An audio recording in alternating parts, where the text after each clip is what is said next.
The Alternative Dig Talk. Real issues, real talk. Hi Rogers, can I ask you something?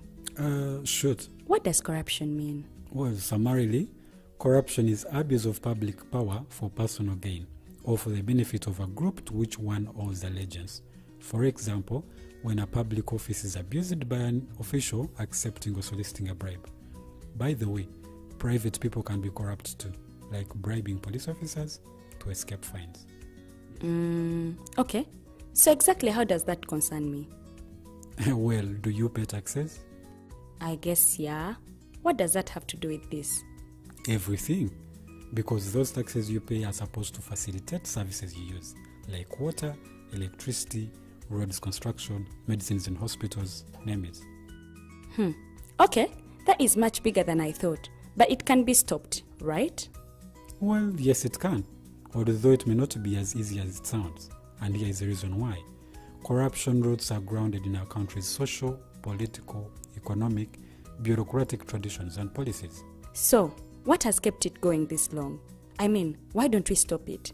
Well, the main reason why it has been here for so long is because institutions are weak, either as a result of poorly defined ethical standards of public service, weak administrative and financial systems, or ineffective watchdog agencies. What can we do to stop it? At a national level, we must focus on strengthening the independence and effectiveness of public institutions that fight corruption. At a personal level, we must commit to never giving a bribe. I promise I'll never give a bribe. Well, that's a great decision you have made. Me and you now have to spread this message to all our friends. If we all do our part, corruption will be no more. This message is brought to you by Alternative Digital.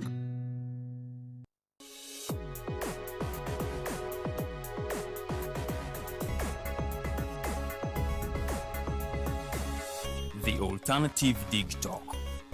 Real issues, real talk.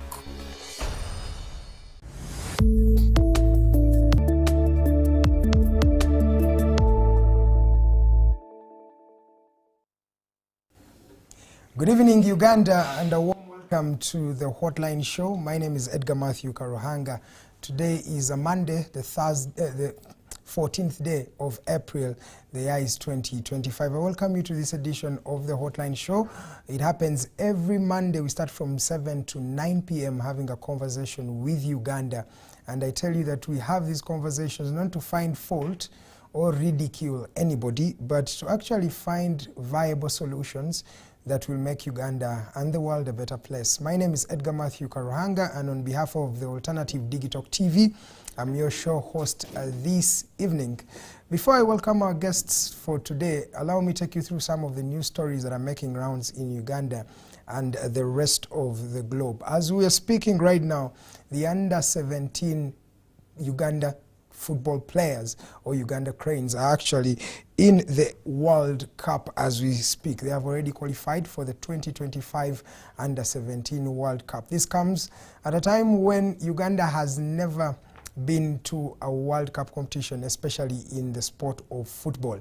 These young lads were able to win 2-1 against the Gambia, which sealed off their automatic qualification at that moment. That means come December this particular year, we shall be seeing them tussling out with other 47 countries that make up the 48 teams that will be playing in the Under-17 World Cup. Special congratulations to these young people. And I talk about this because Uganda is often talking about things that are not working, problems, but at least we have something to celebrate this particular evening. So congratulations to the Uganda Cranes Under-17 team and generally to all Ugandans that are watching.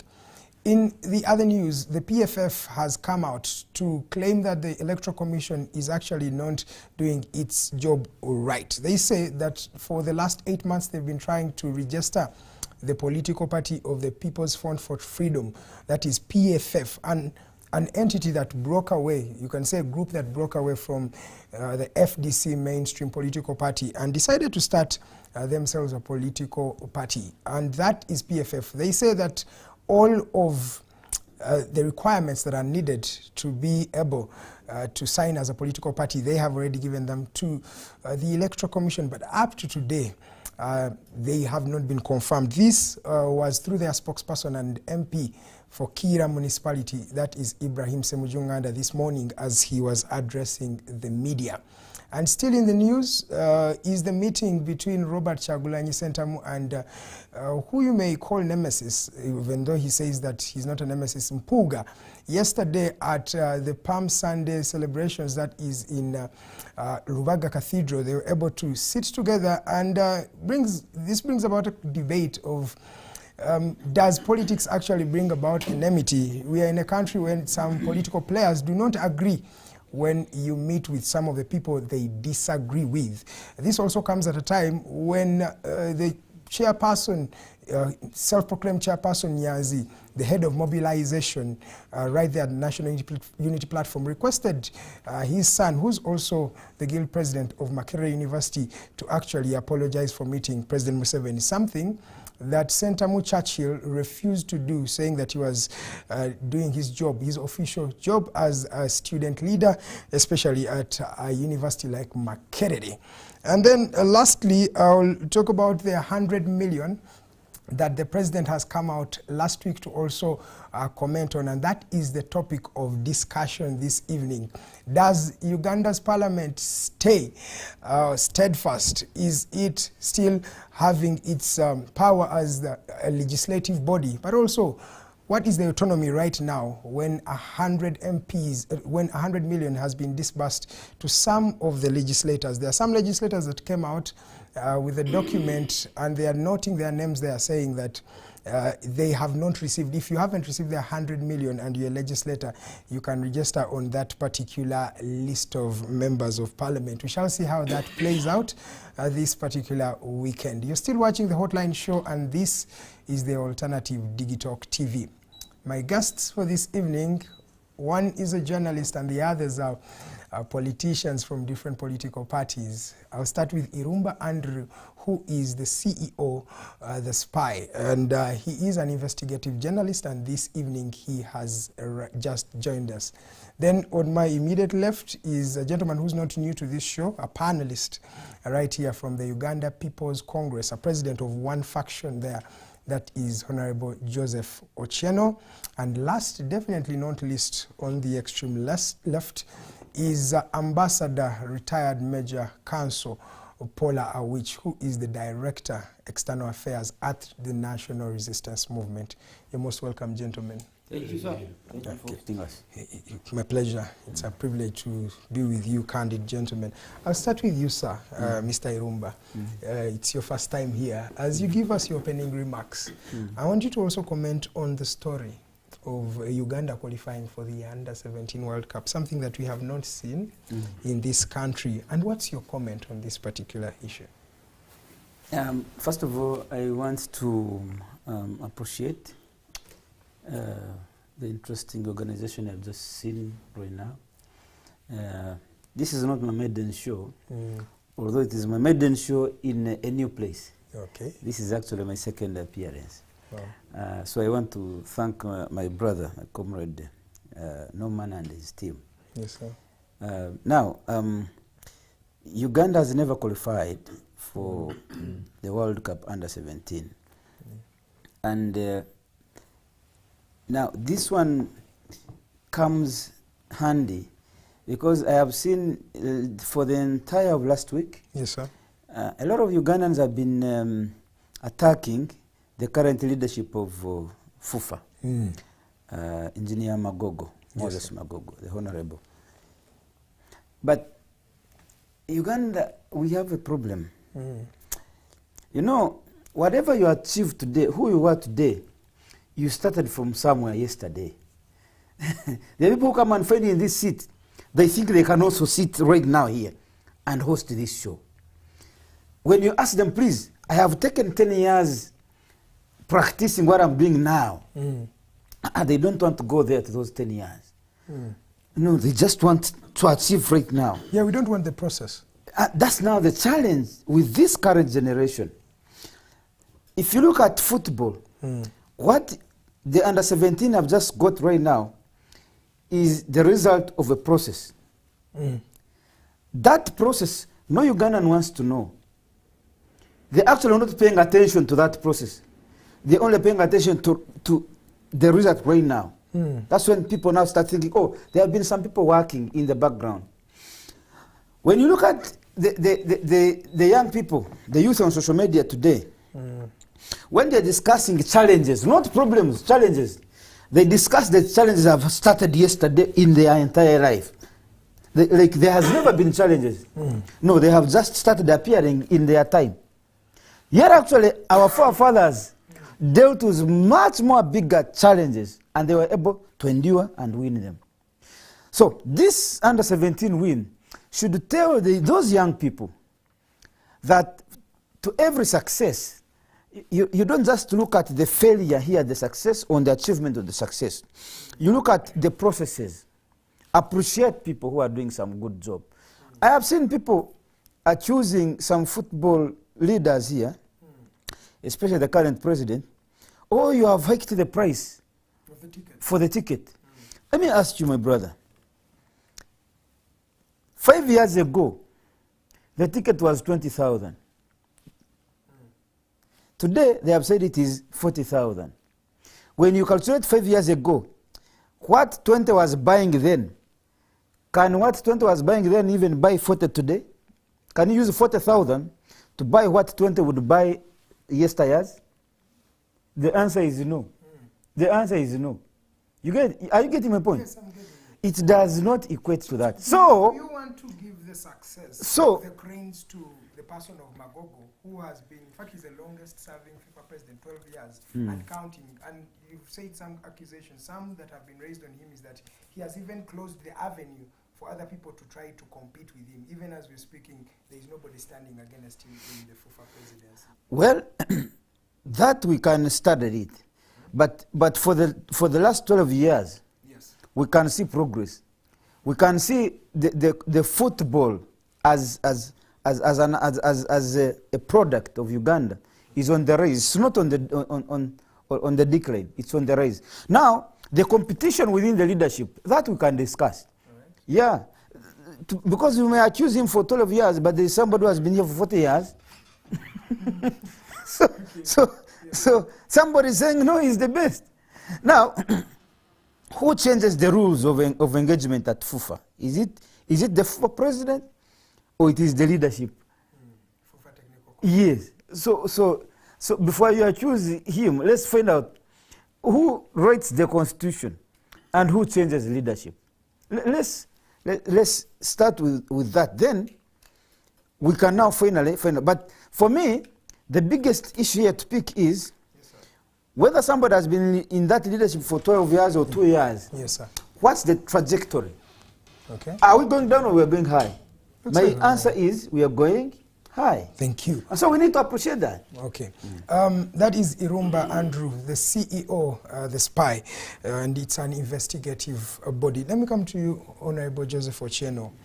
What's your comment on this win that we have registered as a country appearing in the World Cup for the very first time in our history in football? What an achievement for the young Ugandans. Credit must go to young Ugandans on that pitch, on the platform. Granted, credit to the organization and leadership. But in context, I think I'll take issue straight away with my brother's submission. Simply because we've qualified today to 60 years of independence doesn't mean we should collapse. It's been too long coming, and merely the under-17s. And number two, I don't really want to go into the demonstration. I wanted us to focus on the exciting news about the celebration. Of course, we go to the politics of the administration and the corruption of the administration. It's completely unacceptable. Meaning that even if these young guys went ahead and won't go, if there is corruption here at FUFA, and if there is nepotism at FUFA, and if there is mistreatment and perhaps even corruption in terms of sectionism, how we pick players, something which has been the case in Uganda's different sporting activities. Maybe one of the things that has delayed Uganda from rising that's high so far in various sports, and including football, where it is whom you know that may determine your position in the first team. So we must not dismiss that. I can tell you that why I want to say that these young people must be extremely high is because the circumstances under which they operate, the status of sports in this country is that very bad. I was in my primary school team in primary 6, and one of my biggest achievements is scoring against Nagongera Seminary. Nagongera Seminary, of course, was a secondary school, and the Coven school, secondary school and the seminary, very, very, very disciplined. A local primary school, so I scored the only goal. And they beat us 6. It was terrible. But at the time, we had 3 football pitches, 2 former football pitches, Nagongera Primary School. Meaning that as early as the time I was in primary 6, I was able and capable of playing reasonable professional football. Yes. Today, part of the national debate is not only how schools are sold, like the Shimonis, but how school pitches are being sold by schools, head teachers, and perhaps by government, Ministry of Education, allowing public land to be sold off around the country. That has been big issues. Number 2. Sorry, but that's an ambiguous statement. Do you want to really give us some of those examples that you know that have sold public schools? But I'll be surprised if you're a journalist and you don't know Yes, that part of the national. I talk about Shimoni as a school. Yeah, but that was, I'm saying, a school that has sold a playground or a football pitch. There are many. And as a journalist, I can't pick one off my head, but I can tell you it's a big national thing. And I'm raising it deliberately to back up this because we want to look at this thing from a constructive point of view. I'm trying to say, if these things were not happening. So, I was going to link that before you came in that look. Many private schools which are now doing very well, you know that these private schools mushroom and they're rounded in stairs and they hardly play spaces. One play basically for physical exercise for the young people, yes, and they two for sporting and advancement of sports.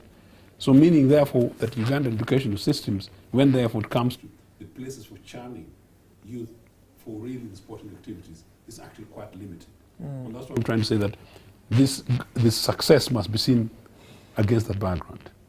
That they've succeeded so much thus far, against those kind of difficulties. I'm saying if we're investing generally in both private and public schools, that perhaps the future European government would say that if you're a private school and you're asking for license, you must show that your school has good capacity and spaces, including sporting activities. So that really is the context. And so I would have a question, sir. It is something. We have been to AFCON 2017. I'm talking about the recent history, really, in football. We've been in AFCON 2017, 2019, then we missed 2021, then we've bounced back this particular year, that is 2025, and we're going to host AFCON 2027. One would say these are wins that have been registered under this FUFA administration or leadership. To what extent do you credit them for those successes? Or does he fault them? Or fault them? I don't think what's on the spot here is FUFA. Because they had already faulted them, so that's why I was asking. I don't think what's on the spot here is FUFA. And I don't want it to be the debate about FUFA. I'm stating the facts in response to what's actually real. I basically want to focus on the successes. If you talk about from FUFA's perspective, maybe it's a manifestation of what African football is. That Uganda can be amongst the countries to host, because for me, who looks around global issues, if you look at Uganda, how many football stadiums do we have? How many? I wish I would say like away from Nambole. We have Nambole. Yeah. The other day I was with Mr. Museveni and Ruto in Siaya, opening up a studio, a stadium, in a place which was a trading center smaller than Nagongera had before 30 years ago. And these guys have got stadium. So now in terms of facilities, we can't pretend because FUFA is coming here, so we are great. Just like because we hosted Commonwealth, it meant we are great. No, we are not. And Ugandans, particularly Ugandan youth who must be celebrating today, we ought to be doing better. Your government ought to be doing better. Authorities have to be doing better. Sporting authorities have to be doing better. That's basically my point. But we hail these guys. As far as where we're starting from, we are starting from very, very far off. I don't want us to use this as mini yardsticks to console ourselves. Okay, Mr. Museveni has come out to apologize, by the way, and said we did not invest in sports earlier on because there were many problems by then that we had to cater for. And now we are investing in sports. That's why you're seeing there are stadiums being built in Hoima Stadium in northern Uganda. They are refurbishing Mambole again with another 97 billion. Can't you just forgive him and see his eye? I don't know how you can forgive a 40-year-old failure. So after 40 years, if we were waiting for that from 1962 to 71, we would not have gone anywhere. We would not have gone to school. We would not have gone to school. We would not have gone to Dar es Salaam University. We would have been waiting for us to sort out post-colonial problems. No, these are problems. Granted, you should say that. The bangles of Akibwa Stadium, the bangles include of this Hoima Stadium, which granted legislators had to get involved in it. I think you're right that this kind of conversations brings us back to the debates about why it's important for us to take national priorities, to prioritize key sectors of our economy. And usually these things, when we are critiquing Comrade Awich, we are not criticizing, we're not playing party political. We're giving objective political views about the state of our country because we love this country more than we love the political position that we do hold. And as far as sporting is concerned, it has actually been very pathetic under NRA. You can't sell public schools, you can't allow schools to sell recreational centers, and you can't privatize education and confine schools now to become into people's garages simply because they get grade ones. And apparently there's a debate taking place in Lira as it happens. That I saw some zealous guy from Dokolo challenging some UPC guys about a political thing taking place in Lira, that I think only 59 grade ones, some parliamentary candidate was giving mattresses, which I found patronizing, but it's fine, that's what they've been reduced to do, to people who go to Division 1. And this guy was asking, are you saying the whole of Lira City, only 59 as a district, 59 pupils got Division 1? Now, you know that that's a possible reality because that's possibly more than what they got in Tororo. Okay. But you know that that's less than half what an average private school, privileged private school in Kampala gets. Those are the conversations and constantly we want to do. Thank you. Yeah. 28 minutes past the top of the hour. My name is Edgar Mathew Karuhanga. Kamoga Franklin Gooding, you are watching from San Francisco. Thank you so much for tuning in at this time. Then Alibawa Ali, you're also watching. I'll be reading some of your messages subsequently as we continue with the program. Feel free to just comment, like, share any message. I'll be reading our social media platforms at The Alternative Uganda. That is on Facebook and YouTube, but also at Digitalk TV, both on Facebook and YouTube. Let me come to you, Honorable Pollar Awich. Your comment on Uganda's qualification for AFCON World Cup under 17.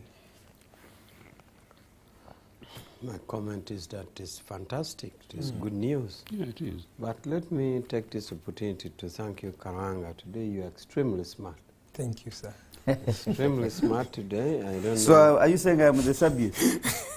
No, as our host. Because I'm talking to him in relation to everyday shows in comparison. So you're very smart. I don't know whether you have a diplomatic dinner from here or otherwise. But also I like to show happiness to my comrade Irumba of Pan-African. I'm a member of Pan-African, and I strongly believe in the ideology. I understand it. Actually, I have every Friday shows on UBC and Pan-African, and I am told people like it. So thank you, and good to meet you here. Of course, a similar welcome to my usual colleague, the Congressman. Thank you. Now, about under 17, I already said it's fantastic, it's good. You see, if you want an ordinary Uganda to understand what has happened, is that Uganda will be playing with the likes of Brazil, with the like of Germany, with the like of France, with the like of, yes. It would be good for Uganda to be kicking and falling down together with these giants. This is what really a Ugandan should understand, and that we really market ourselves there. Let me talk something briefly about the marketing Uganda to the world. Did you know that when in UN there are several elections which take place, including election of, say, Justice Sebutinde to ICJ, or electing Uganda to Security Council? Do you know that countries which have sporting teams get much easier elections? That is true. Even if it is electing people on nuclear energy. You can't imagine that it's football which would market a Brazilian nuclear scientist than even his knowledge of nuclear science. I have faced an election in the world stage twice and won it, but sometimes I would get a little bit of embarrassment that we didn't have what to market us. You really have to market yourself. The embarrassment I got was that you find a small diplomat from Lithuania, countries which maybe some Ugandans don't know, and they also don't know Uganda. Do you know the only thing they know is President Amin is still alive? Wow. They ask you whether Amin is alive, and that's the only thing you know. So how much happier would we be if we were being marketed through a global scene like the under-17 or even the big team? So this is the importance of qualifying. That you're making Uganda known, not only because of Amin, because the way Amin was dramatized, he could kill his son, eat the liver, you know, a president who was pictured in a films like a president who would kill a son, remove the liver and eat it, and, you know, such things. Yeah. So a young diplomat from Lithuania, the only thing he knows about Uganda is Amin, and on a negative tone, Yes. not on a positive tone. So how beautiful is it to have our sons play this? So it is Just good. to add on that, the World Cup in 2022 was seen by 4 billion people, that World Cup that happened in Qatar. And the world has 9 billion. So that means almost half of the population on the earth is watching that competition. And they're seeing Uganda. Even if you played first round only, you're already there. But have you loved that team? Can you take that win for yourself as the NRM? When the football team is... I'm coming to that. I'm coming to that. I am coming to that. Just a point of information that the national team of Uganda gets the biggest amount in all sports teams, but it gets only 10 billion. And that's the biggest amount. Have we loved that sport? We have loved, but it depends on the resource envelopes. Now, what I want to say here is that... The resource envelope, you've just spent 52 billion. Yes, ideally, football is supposed to be very independent. And that is how FIFA has arranged it. To the that is FIFA, the international one. To the extent that if you put in politics in it, you can be penalized or even disqualified. And to a big extent, FIFA has managed to make football independent. But as we shall discuss even in the autonomy of parliament, some of this independence are theoretical. In that you are supposed to exercise independence or autonomy, but here we are crying for funding it. So how independent and non-political is it if you are crying for funding from the government? Now, to talk about that, therefore, it means government has an overarching responsibility for anything that takes place in the sovereignty of Uganda. Even to grant that independence, it is government concern, because government could mess with it, and therefore FIFA would penalize it, or you'd mess up the whole thing. So the overarching person in this sovereignty is the government. Whether you allege sovereignty, independence and autonomy from FIFA, that don't bring your politics, leave us alone, leave football alone, all that, still you can see even at the blame end, government is blamed. So what a contradiction. You are telling me to leave it independent, then you are blaming him for funding it. But all in all, whatever happens in the jurisdiction of the country, the government and the country is involved. Therefore, I thank data for government for its struggle to ensure even that independence is respected. That independence is respected. And all other growth. For example, government is supposed to plan, like he said, a school in response to Article 31 of the Convention on the Rights of the Child. Every planning should take right to play. Even if you are to plan, say, Arkwright Estate, did you know that under the law, Arkwright is supposed to build houses but give space for playing for children? And it is also a checklist in the schools. checklist in Ministry of Education that when you're establishing a school, where is the playground? It may have loopholes here and there, but still it is on the checklist and ministry checks it.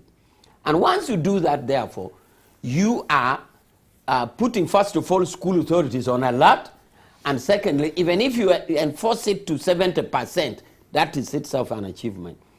And of course, the other normal growth. And the policy there too. For example, over the weekend, we were in Toro about the entire league. About entire league, we're in Fort Fortal. And that itself, even if you're not playing it professionally, it plants in the culture of football. And that is government to achieve it. How about a liberal policy of media? You don't get media, for example, in North Korea or any other country where you have that freedom of media. The media government policy to have football aired every weekend, children, or every day they are watching Arsenal, Man U, what, and all this. This also develops the football. If it is a subconscious training, people are watching professional football every day. Professional football is brought to them. This used to be a prison of people in German. It would only be watched in German. And therefore, by government having a liberal policy to media itself, by saying you hear football, that all channels can get La Liga, you can get Italian sports, you can get English, you can get the French. All our youth are training and learning on professionalism and skill and picking interest every day. So this all goes to government. Okay. The collective effort, the collective approach results into this. It's a multiplicity.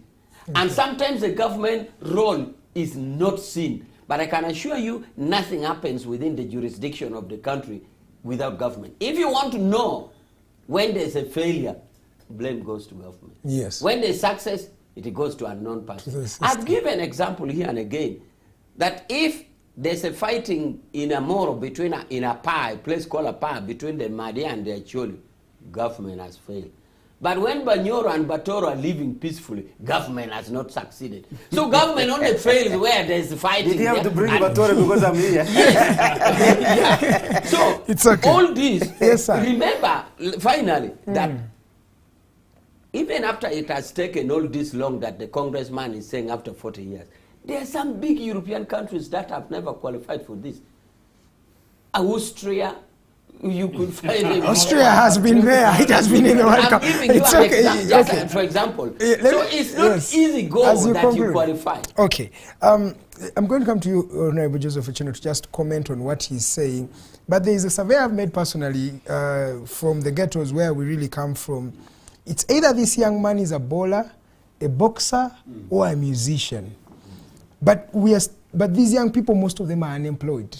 How do we empower them, as you also comment on that? How do we empower them in these genres that we feel it's normal, it's organic for them? That is a fantastic point. In fact, it's going to link up with a bring back to the question of football pitches. Yeah, but in just a minute, because Andrew also has to come in. Yeah. Yeah, sure. No, I'm okay. And so that is, New Vision writes about encroachments of football pitches in Kampala and says Lugogo, which was basically the center, which used to have up to 10 free football pitches. It has now nearly, in a way, all nearly famous footballers of the 70s, 80s, and 90s developed their talents. You talk about Kampala Central Division, which failed, all the pitches have been sold. Okay. You talk about many, where players like the Tamales came from. You can go on and on and on.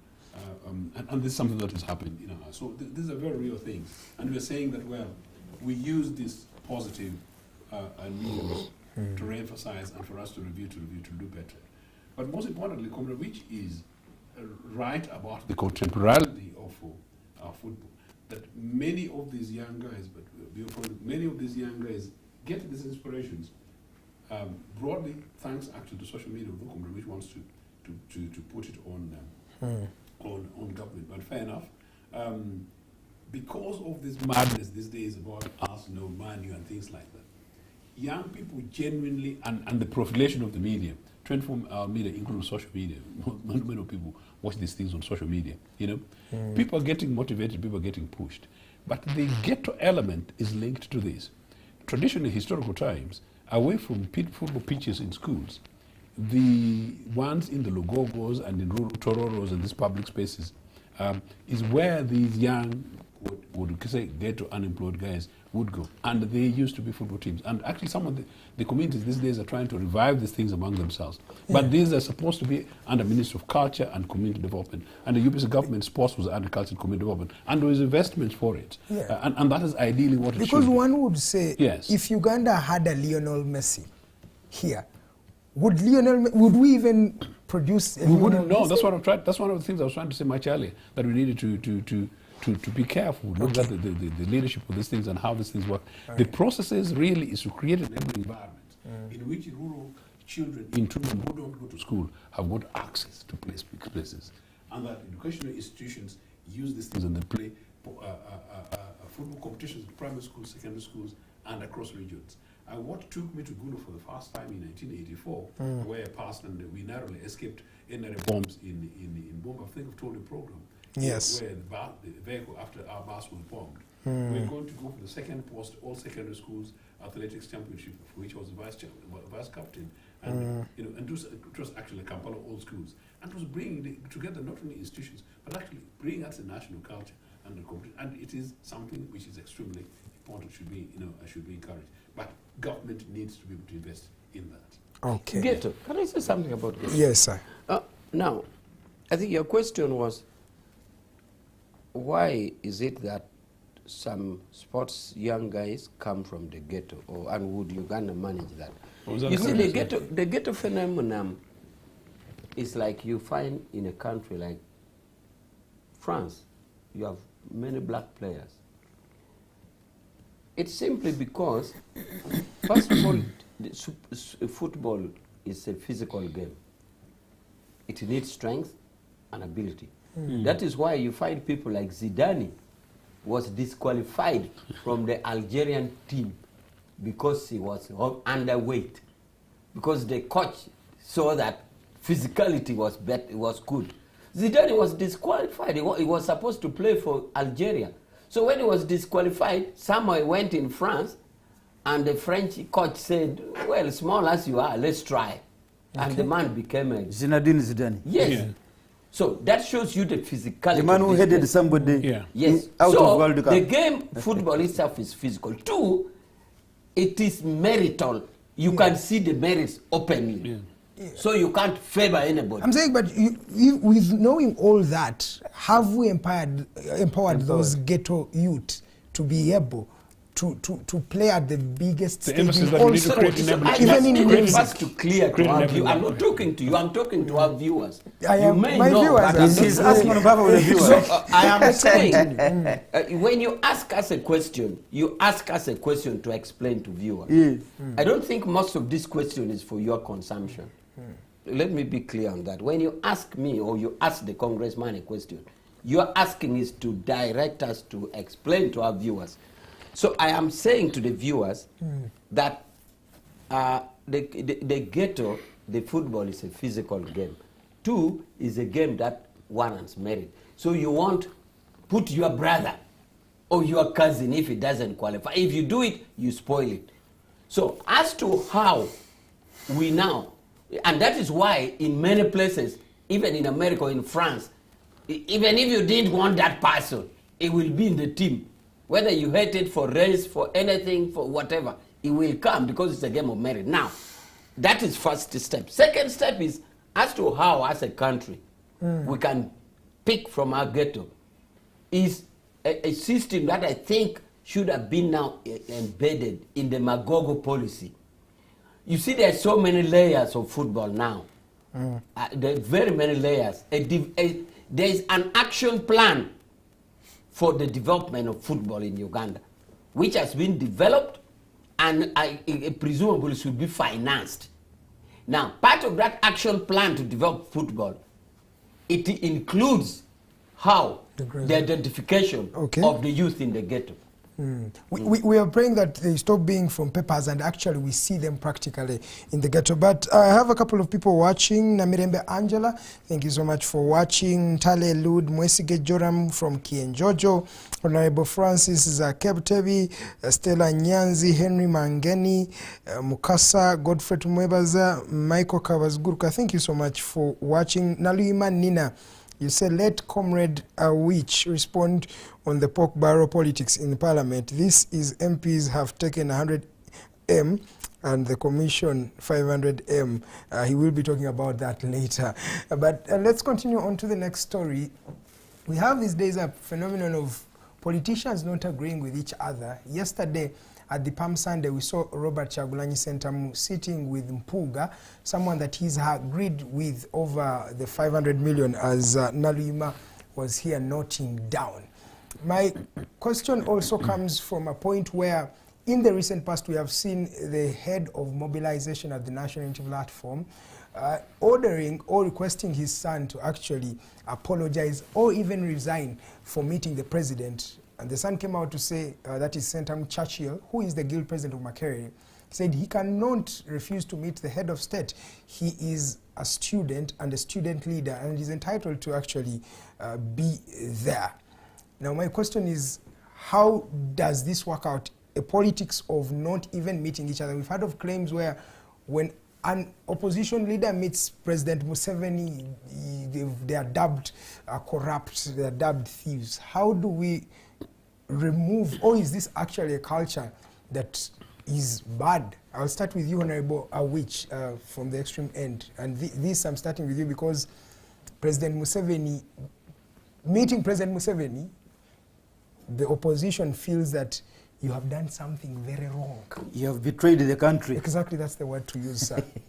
What do you think about this phenomenon, this culture? I see it strange, even at our interpersonal level.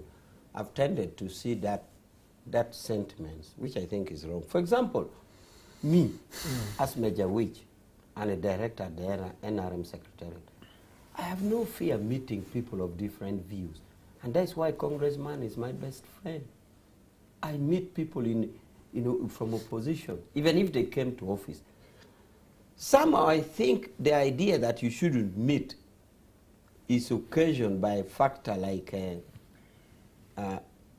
sense of inferiority complex or insecurity. For example, if somebody is a newcomer in NRM, he feels if he meets opposition, they will suspect him. But some of us who have been there long enough, and we have seen opposition come and join, and also the ideological backing of the movement, I don't fear to meet opposition. So that is at my level.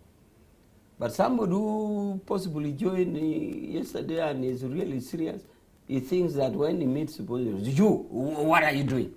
Why are you talking to him? I don't think we shouldn't meet. Secondly, as a student, and you're elected, let's say, on any party, Basari party is called what? JEMA, Justice Forum. If a student was elected on JEMA and is a guild president of Makerere, when he meets the president, are they going to discuss NRA or they are going to discuss student affairs? So equally, the son of Nyanza, I don't think President Museveni would go to discuss loop or what. By the way, I can tell this with certainty, that in the fora that I've met President Museveni, he is not comfortable with partisan student politics. He has always said that if we take this politics to university, are we not going to divide our students? That is his view. And I believe he's watching me.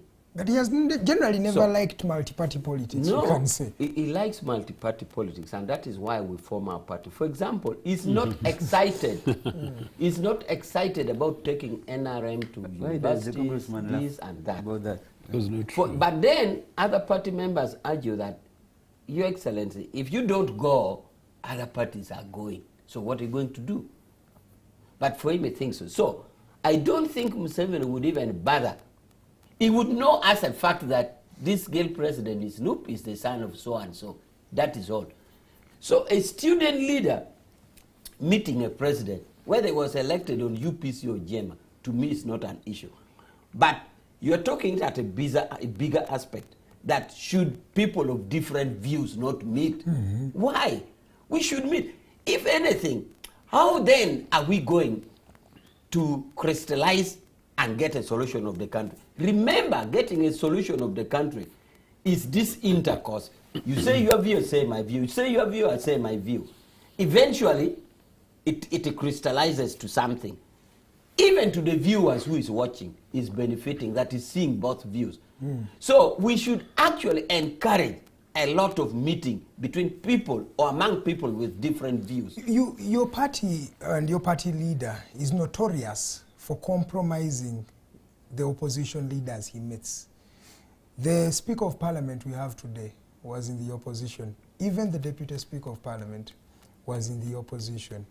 Every time your leader has met these people, they have been compromised. They have not come back the same. What do you think? And some people even say he outrightly buys them. He buys them out. No, one thing you should know with party politics is that it's a question of numbers. So we would want as many people to come to us, and we shall use any opportunity we can. But that is not in the student politics. Student politics discusses student issues. But for us, there's nothing wrong with us meeting other leaders from other parties and persuade them. Compromising. We persuade them. With And it is up to them also to with persuade what? us. It is up to them. If the congressman wants to persuade me, he's free to persuade So me. these people like you So- because of your ideas? Not only ideas. I've repeated again and again that our cornerstone that makes people love us, even the Wananchi, is the well-being of the people. Because when you say ideas, it becomes spiritual, and yet we're talking of materiality. For a man to live, he must eat, drink, sleep, the basic economic needs of a man.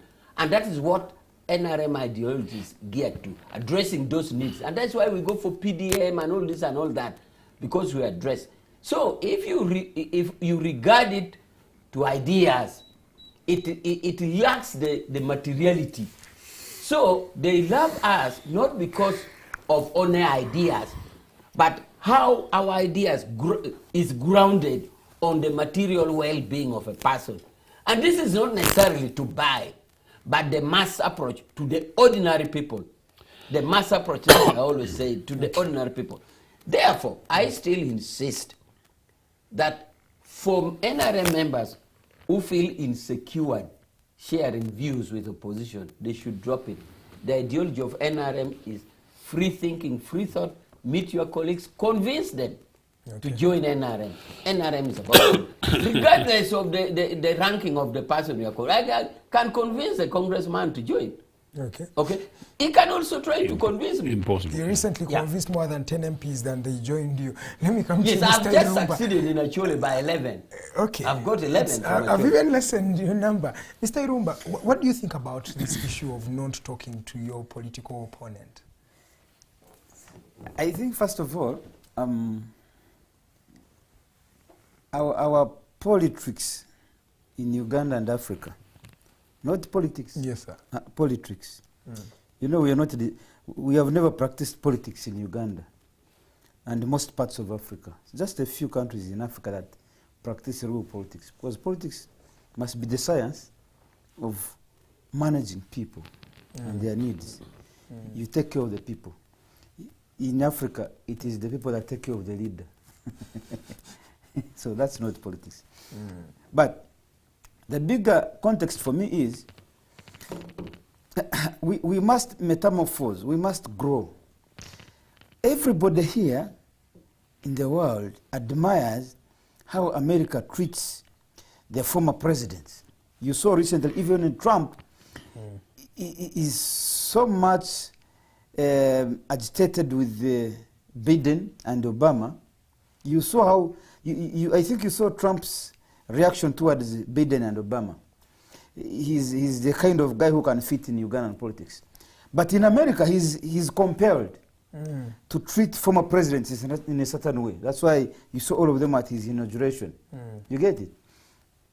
We have also somehow appreciated the way the former president of Kenya, Uhuru Kenyatta, has been working together with William Ruto until recently, when William Ruto started thinking this guy is cutting my feet in the back, and so on. Now, when you start inculcating the politics of hatred right from the student leadership, Who is inculcating? the opposition, the opposition. Yeah, they are the ones raising. Yeah, this is my point, Yeah, my they are the comrade. ones You will say Why yours. do you say the opposition? I have seen how opposition behaves. They think that to do good politics, I must show everybody that I hate the person of Museveni. And I not only hate the person of Museveni, I hate his wife, I hate his children, I hate his brother, I hate his cows in Rwakitura. These people, they even show that they hate his cows. You get it? The other day, actually, and they said they show this in the public. The other day, I got information that the family of Sentamu sold over 200 acres of land to Museveni. Family of which Sentamu? Sentamu, the father of Kyagulanyi Bobi Wine. In Gomba. Yes. Go and find. I have evidence. They sold over 200 acres of land to Museveni. Museveni, the person, not to his brother, not to the family. No, Museveni, the person. He paid them money. You're breaking news. But I'm telling you, but when you meet them on the street, they show you that they don't even want to meet the man called Museveni. At night, they go and negotiate how to sell and receive their money. Let's take a break right there. Why when the Mutori is talking is when you take a break? Because it's very interesting. Let's take a break right I now. was When we just come beginning. back, we start on that issue and more. This is the Hotline Show. My name is Edgar Mathew Karuhanga.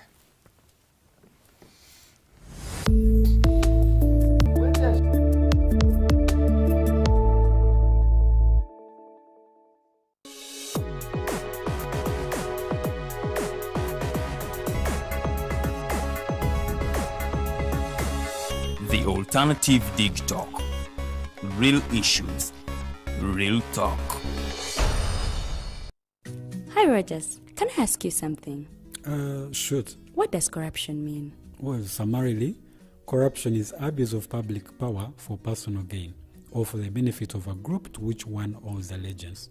For example, when a public office is abused by an official accepting or soliciting a bribe. By the way, private people can be corrupt too, like bribing police officers to escape fines. Okay. So exactly how does that concern me? Well, do you pay taxes? I guess, yeah. What does that have to do with this? Everything. Because those taxes you pay are supposed to facilitate services you use, like water, electricity, roads construction, medicines in hospitals, name it. Okay, that is much bigger than I thought. But it can be stopped, right? Well, yes, it can, although it may not be as easy as it sounds. And here is the reason why. Corruption roots are grounded in our country's social, political, economic, bureaucratic traditions and policies. So, what has kept it going this long? I mean, why don't we stop it? Well, the main reason why it has been here for so long is because institutions are weak, either as a result of poorly defined ethical standards of public service, weak administrative and financial systems, or ineffective watchdog agencies. What can we do to stop it?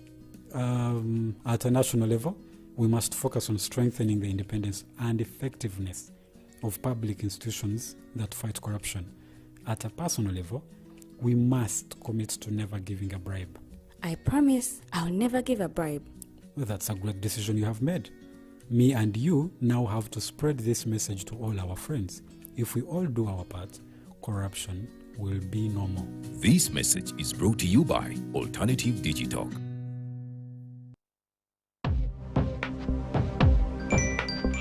Go to the church, though. Tawali man, what's up? Man, can you imagine people just dump everywhere? Someone drinks water and throws the bottle wherever. Come on, Rogers. What else do you expect people to do with an empty bottle? Simanya now, did you know that plastics take at least 450 years to decompose? What? That's a long time. Exactly. Because plastics are made out of a lightweight and flexible material that doesn't decompose easily. And plastics everywhere in the environment cause plastic pollution. What is plastic pollution now? It is the accumulation of plastic waste in the environment, like bottles, polythene bags, straws. All of these contribute to plastic pollution. I have been using them without knowing their effect. Yeah, a lot of people have. Plastics are a danger to the ecosystem, both on land and in water. So how can we overcome this problem? Is there something we can do? Oh yes, we can reduce by minimizing the use of plastics, reuse by repurposing them, or recycle by collecting and processing them into new products. Everyone wants to change the world, but no one wants to change themselves for the world. How about we change our habits for the world? And it starts with me and you. This message is brought to you by Alternative Digitalk.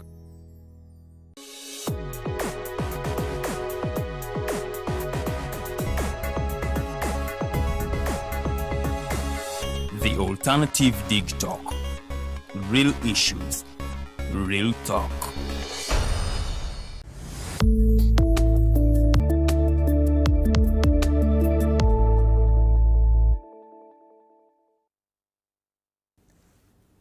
Welcome back from that break. You're still watching the Hotline Show. My name is Edgar Mathew Karuhanga. And Mr. Irumba, as we were heading through the show, you were still exhausting your point. Yeah, so Why do you say it's the opposition I came that from is the propagating background. this?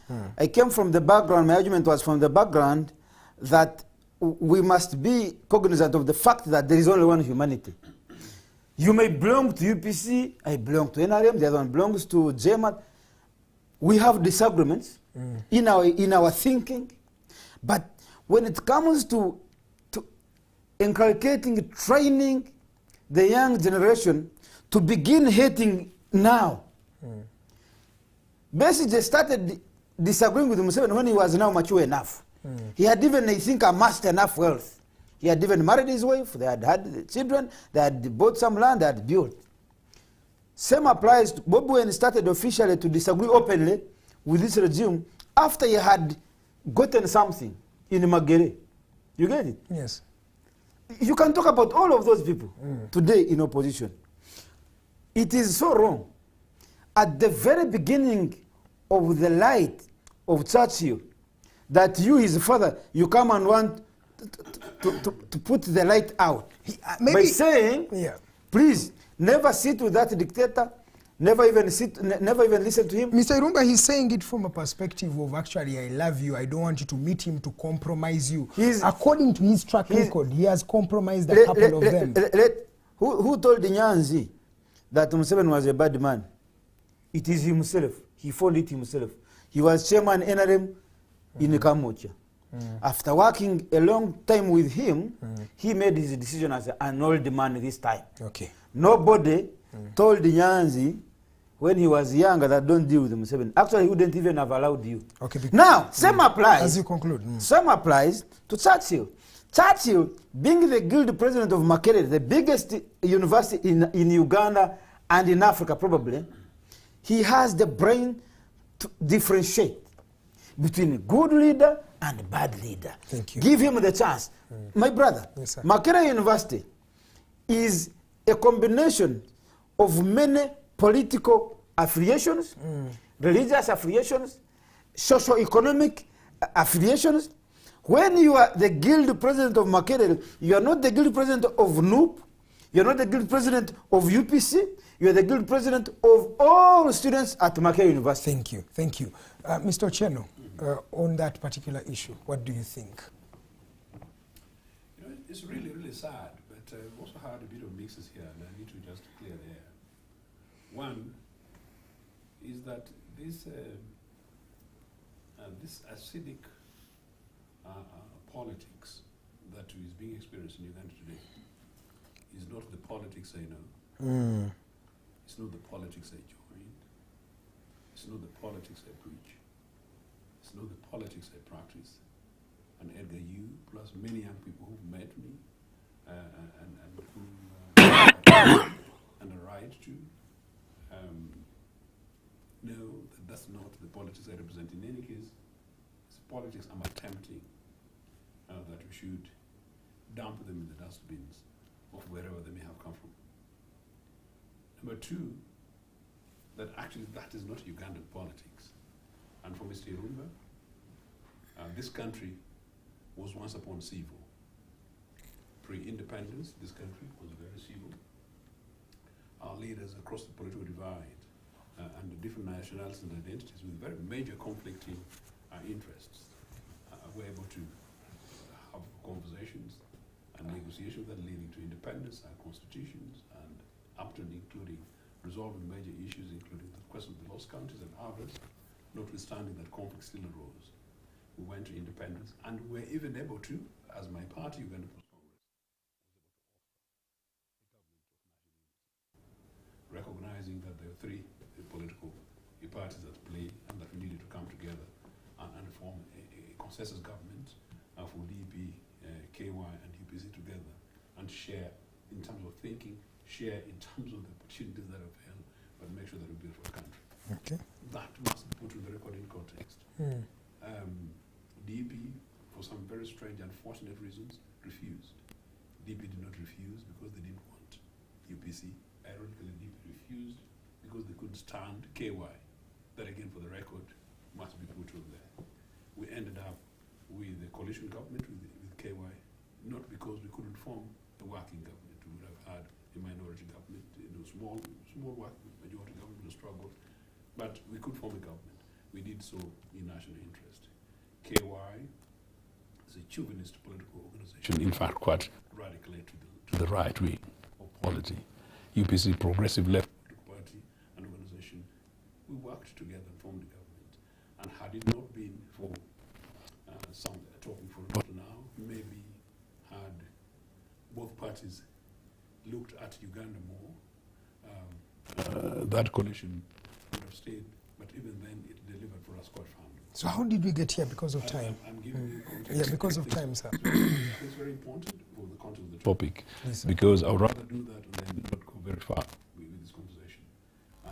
It's an important projection that the young people, including yourselves, don't know that these things ever happened. All the 70s and others will tell about the 60s is war and people breaking other people's noses. So fast forward, Indoja-U government, once UPC won the elections, the language Milton Obote used for Semogere was my brother Semogere, my brother Paul. These guys worked together.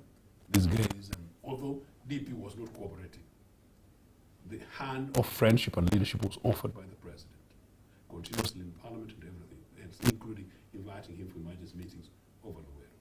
So point is a matter of national leadership. This toxicity was the creation of Mr. Museveni. Okay. When he came into power, 1986, not only was it about calling others names, including calling former leaders swines. So he bred in a culture of hate. And created a situation in politics of them that people who don't agree with them. That, including today, Mr. Museveni, if you're not in the NRM, you can even see in this statement the other day, oh, there's 100 million stolen money.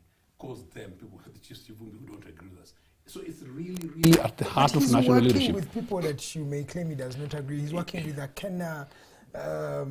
He's working with Democratic Party. I'll also quarrel with him. He has worked with various. His ministers is one of us, son of a former president. To what extent do you want him to work with his rivals? If you don't allow me to make the argument for a very important debate, then it will lose meaning. Of course, I'm coming to those things. In UPC, we make sure that we do. So look, Mr. Museveni brought in this toxicity of them versus us. And I think it's a climate that has now been created where the opposition is looked at as the other. And it's not surprising that some people in NRM, as Comrade Rich would say, would even fear because those opposition guys, in fact, even earlier today I was with some young people who, when they talk about demonstration, they think if you demonstrating or strike, they call it an extremist. But they says, no, it's a globally accepted way of withholding your labor and having negotiations. Does not mean that when you go pick up placards, go in front of parliament, you're killed or whatever kind of stuff. So it's a political climate which is there. But as I say, it's a political climate which we must end. Now fast forward, what happens? When Mr. Museveni started, and I think you're pushing that very same question, like a devil's advocate to Comrade Irumba, was the meetings that the public get concerned about are meetings where people dress themselves like nuns and go to Rachitura at night. Who meet and then they begin talking in tongues, and they've taken 500 million Uganda shillings from these guys. The meetings that lead people to the likes of Anita Monks and others. So Mr. Museveni has got a terrible record. So since you talk about James Ochieno, absolutely. The meeting with Jim Ochieno was not a cordial meeting that go ahead and have a conversation and then see how we can build the country together. But it was a deal between parties and groups of individuals, over the head of UPC and the head of the interests of this country. It's a meeting that I was fundamentally opposed to. I can tell you that... As you conclude, sir. I can tell you that, that said, I find it extremely shocking that a guild president of Makerere University should not shake hands with the head of state. I genuinely find it extraordinary, and that is a sign of political maturity in this country, and the leadership of the opposition political parties, including NUP, which at the moment it really has the burden of responsibility to lead in an exemplary example. I find it quite shocking. Okay. I personally, I'll continue a bit. I personally shook hands with George Kiria, very, very unpopular Vice Chancellor of Makerere University.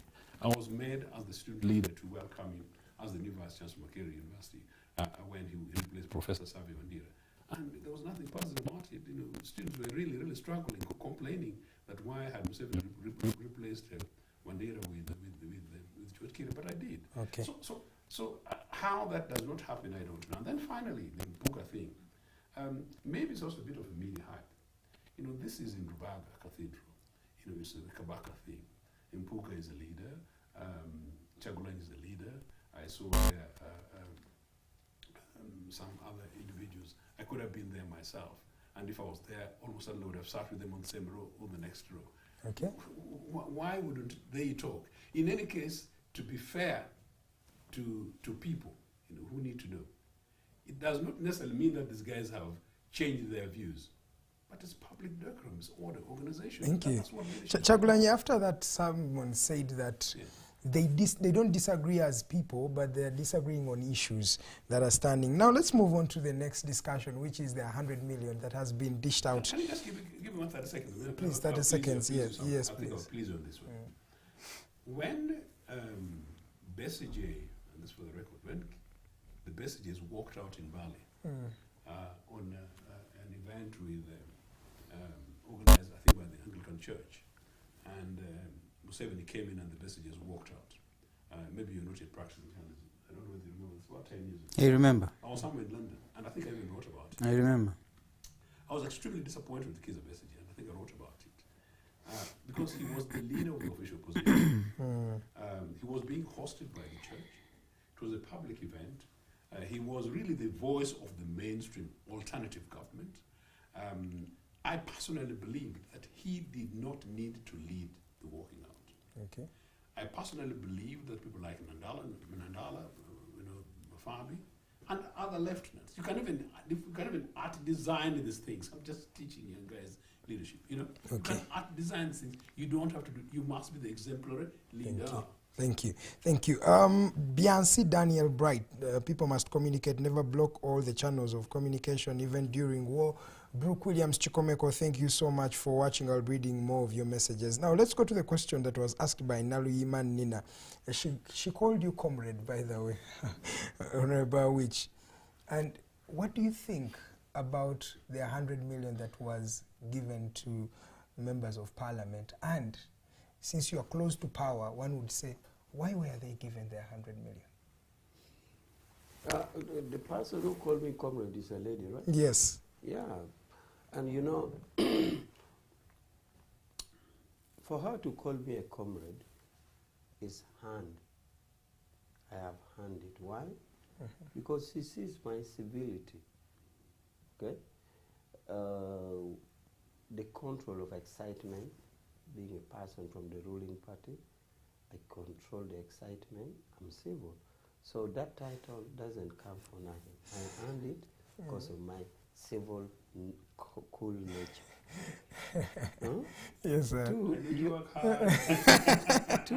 are saying... Because a comrade is someone who you have the same mutual So, But let's continue. Let's continue. You are saying that you're asking my opinion because I'm close to power. I'm in power, not just close. These guys can boast, man.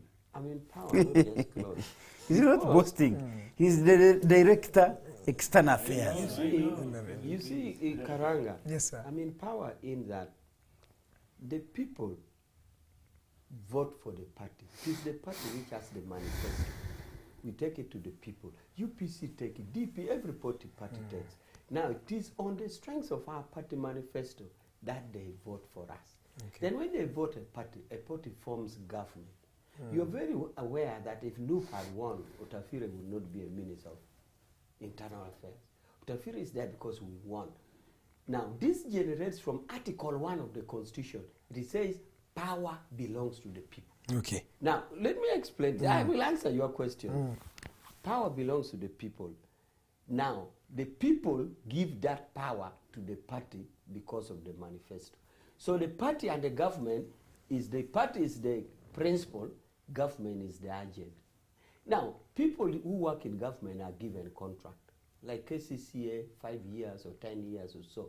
Some people are given contract in government that your contract is up to 60 years retirement. Now, these people who are given a contract up to 60 years, they actually forget that they are not agent of the ruling party. The agent of the ruling party, because the ruling party got it from the people, Article 1. Yes, sir. So, you don't tell a director in the party that is near, is actually in power. Okay, you are in power. Why are you giving MPs 100 million? Now, the question of 100 million, Why?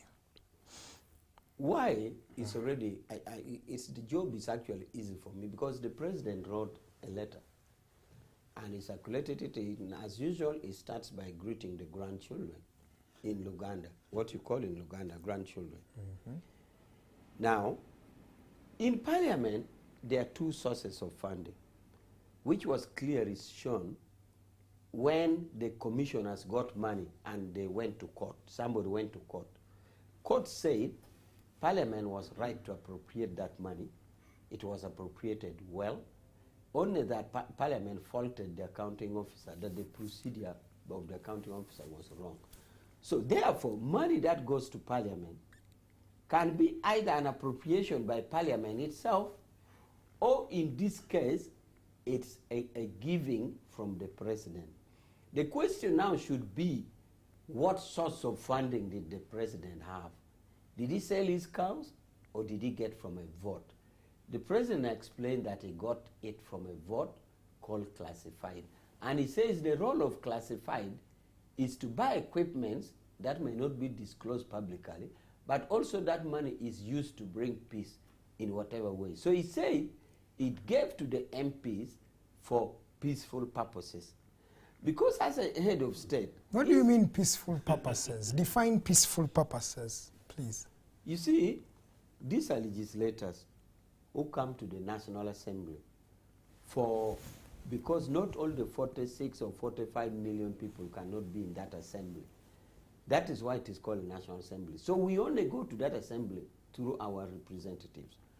Over a long period of time, Museveni has been discouraging these MPs that please don't incur personal cost. For example, as MPs, you don't build roads, you don't do this, you don't do this. It will break you down. Museveni has been saying government has been putting money in your constituency through government channels. You monitor that and ensure that they work well. When they work well, it is good for you.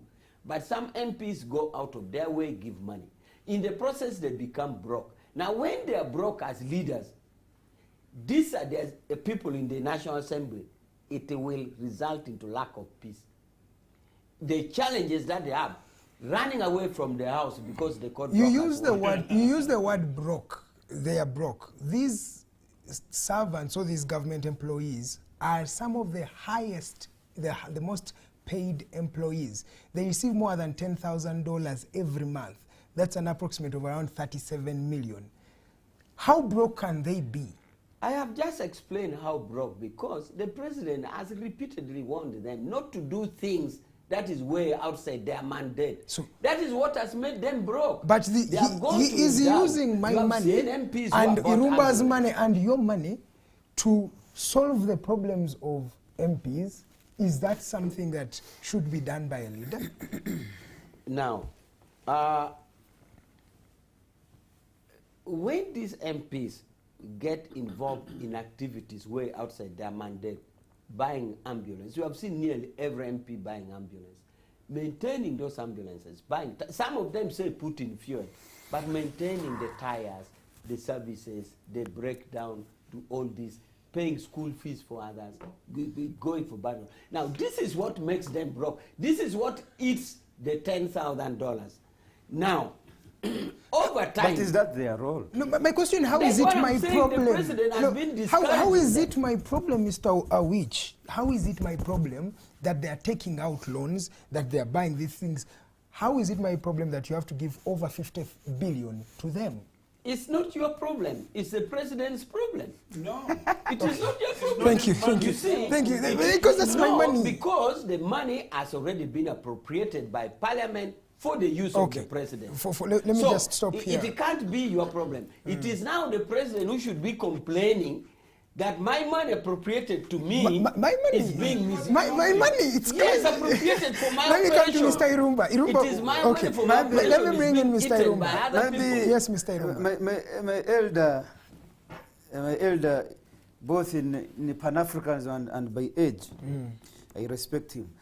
But on the other hand, I sometimes, like I said earlier, Uganda, because they're not practicing politics, they're practicing politics. So sometimes we even find ourselves defending the undefendable. President Museveni comes to Parliament, asks for 2 budgets. One is for State House, for his home. Another one for President's office. Yes. They give him 2 budgets. Then he asks for another budget, classified account. That's another one. Even before actually 1 month into what he has asked for, he comes back for supplementary budget. Somebody has been president for 40 years. Yes. Even if you woke him up at 3 a.m. and you ask him, Mr. President, depending what you have been doing for 40 years, what do you think it could be your budget? Rough estimate. He has a figure. But it has now become a routine that they have, because it is too much, they fear to ask at once. So they first come and ask for the legally accepted one, they give. The 72 trillion. Yes. 1 month later, even before they finish the other one, because I don't think they have finished it in 1 month. Even before they finish, they come back and ask for supplementary. When they're asking for supplementary, now these MPs say, Mr. President, you know this is wrong. But if we are going to accept to give you, you also put for us. This is the money they are sharing. You get it? So President says, okay, it's okay. First, it's not his. It's a deal. It feels like it's a deal. If for me to get money, my elder Ochieno must sign. I come and say, Mr. Ochieno, you signed for me 100 million. He said, I cannot sign to him because it's not allowed. Unless I also put my 100 million. You say, okay, put. He's saying, will he have a problem? No. He will not have a problem. Actually, he would want you every month to come back and ask for more supplementary.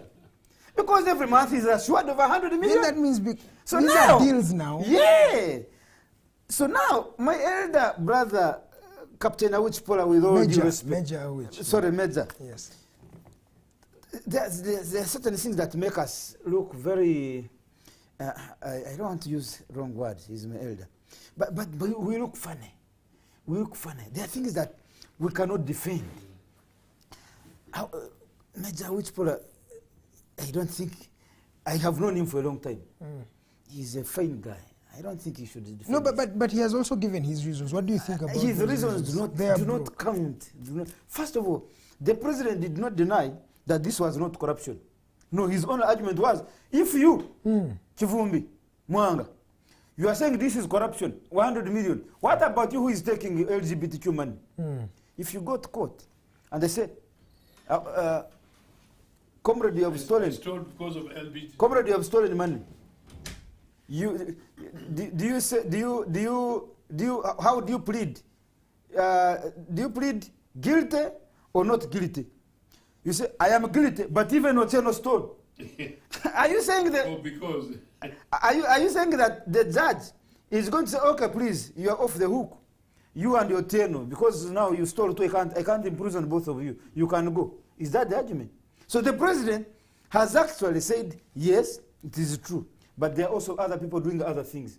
That's not the leadership that Uganda deserves. Okay. So we need to do better. Actually, for me, Yes, sir. let me tell you, I would, if there was any proposal, maybe by a madman on the street, like I don't want to mention his name, but there's a man who every Monday he files suits every Monday. If they brought a referendum that should we use parliamentary structures to rear pigs, or we leave the parliament there, I would propose we chase the MPs, we use that as a piggery building. Wow. We every month we would earn more than 200 million from that piggery project at parliament.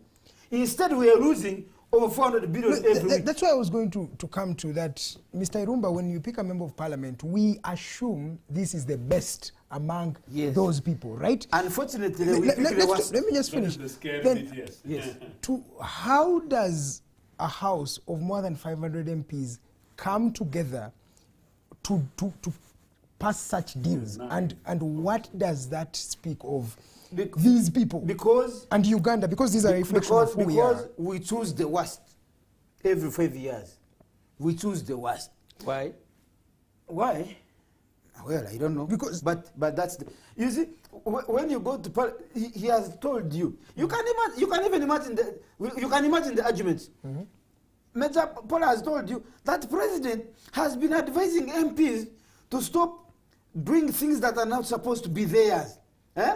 Doing a Rubimbi that is not theirs, which ends up putting them into trouble by overspending what they don't earn. So you can imagine it takes a whole president to advise an MP, an educated person, that please, this road you are trying to construct, which is worth 10 billion in your constituency, it is not your job. It is the government's job, because the government has the money. So president is trying to advise them, please, don't spend money on things that are not supposed to be your things. No, you do your roles. Let us do as government our role. Now they have failed to listen. So now they are falling into trouble. So the president is rescuing them with 100 million each by telling them, by the way, the other day I told you, you failed to listen. Now you're in trouble. But let me help you. But please don't do it again. Wow. Yeah, that's what Major Pollar is saying. Isn't that playing with money? Exactly. That's what Major Pollar is saying. President has been warning them, has been advising them. I think they have failed to listen. They are falling into trouble. Now the president is lifting them up with 100 million, but please warning them, don't do it again. There's some, Mr. Irumba, as we come to, as you've concluded, there are some phenomena or some school of thoughts that say he is actually paying them for a job well done. Well done, and the job they're about to do. Yeah, sure. You can see a whole Supreme Court sat and said, this is illegal. MPs are in caucus saying, the judges have said this is illegal. How do we bypass it? And they have now convinced themselves that we can bypass it by amending this. That's what they are doing. You see, somebody has told you, don't do this, it is illegal. Then you go back, because you're a thief, you say, okay, if they stopped me from jumping over the fence, do you think if I dug a hole underground and still I went and reached out to that TV and stole it, would it be now normal? Let me try it. And so they started digging the hole. The other time they stopped them from looping over the roof, the aim was TV.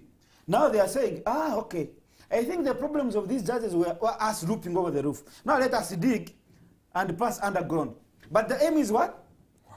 But the judges have told you, don't take that TV, it's not yours. Thank you. The cases they are saying, so court martial is going to try. These cases have been tried by the civilian courts. Okay. The civilian court can even sentence you to death.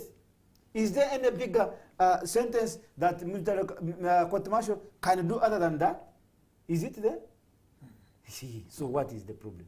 Okay. Brooke Williams says there is no justification for giving MPs 100 million. Then he continues, apparently power belongs to people who control guns. Let me come to you, Honorable Ochieno. What do you think about this 100 million? Is it Ochieno or Thieno? Ochieno. What do you think about the 100 million that the MPs are receiving right now as we're speaking? Most of the MPs are 100 million richer. It's pathetic. It is gross. It's shameful. And if there is any legislator watching, they should know that any of them who takes 100 million, they will be pocketing the blood of the people of this country. And in the future, when we review our history, they will permanently be associated with Mr. Museveni's mismanagement and misrule of this country and the breaking of this country, and they will be fully responsible for all the eventualities that impact on this country over the next several generations as a result of the manner in which monetary and fiscal policies were thrown back into the bush somewhere in Kapeka, and Musevenomics applied to sort out himself, his family, and those around him, including people who would, quote, legislate on his behalf.